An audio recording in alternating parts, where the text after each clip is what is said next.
Hello guys, so ayan, nasa grocery po ako. So napansin ko tong area na to. May pang Halloween na decoration. Ayan, nilapitan ko. Akala ko tunay na kalabasa. Nilapitan ko siya. Decoration lang pala for Halloween. So malapit na po yung Halloween. Kaya may display na po dito. Ayan, klase-klase.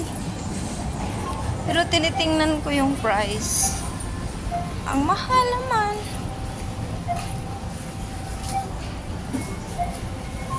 Ayan, oh, 34.90. Sobrang mahal na yan.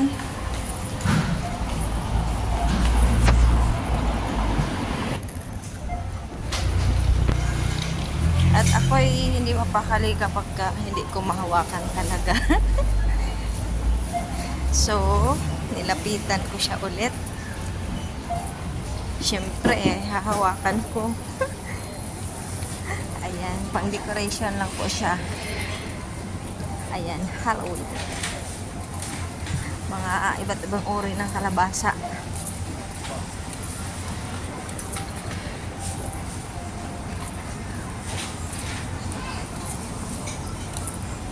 Ayan guys, thank you for watching.